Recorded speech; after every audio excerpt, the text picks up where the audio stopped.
if you want to work with deaf people, I want to explain a little bit how we can do this, because there's a lot of different deaf people. There's deaf, hard of hearing, oral. Not all deaf people sign. Some sign in English. Some talk a little bit. Some prefer to speak a lot. Some write back and forth. So if we have a group of deaf people going on a trip and suddenly an emergency happens, we need to know what's going on. So if there's a weather emergency or something awful happens, we need to know about this. So I'm going to explain what to do. We can call an interpreter.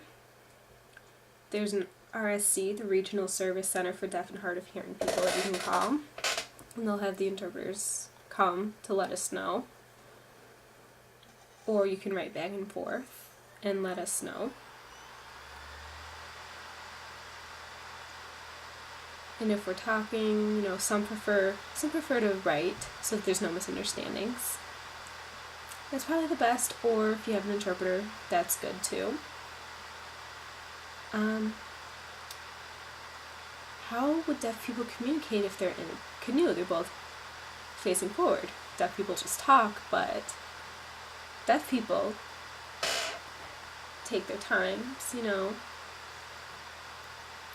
And if you're in the front, if we're in the front and we're paddling, bang on the side so that we can turn around and we know what's going on, so that we know to get our attention, bang on the side. And then we'll stop paddling to talk, and then we'll start again. And we'll just keep doing that back and forth. So it'll be slow so that we can talk. Another thing, if there's a deaf person who calls the office with a reservation, you might have to call the relay. We'll give you the number, 1-800 something,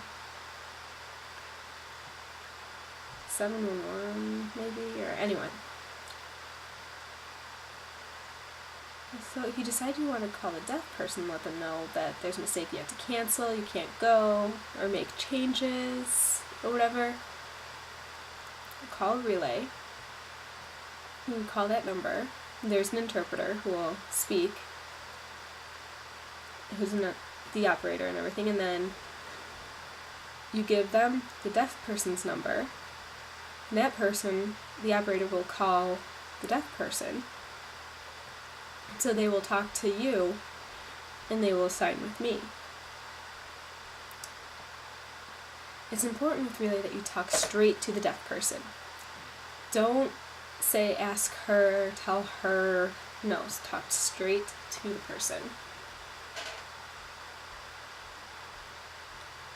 And the interpreter will tell us what you're saying.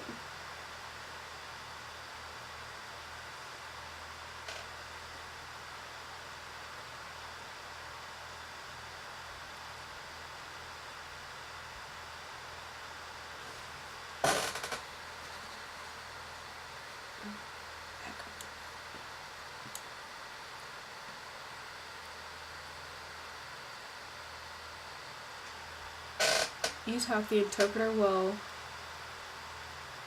say exactly what you're telling me. So act as if it's just me and you,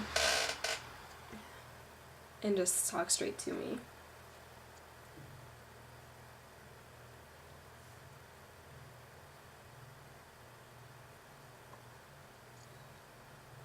It's still English when you're going through, or the message will still get across, however you talk. Just because there's a third person there, I will still get the message. When your turn is finished, say GA for go ahead, and then which stands for go ahead, so that I know it's my turn. And when you're finished, SK, which is stop key, and then we know that's kind of like a short term for goodbye, and then we'll both hang out. They have a book about the TTY, how to use it.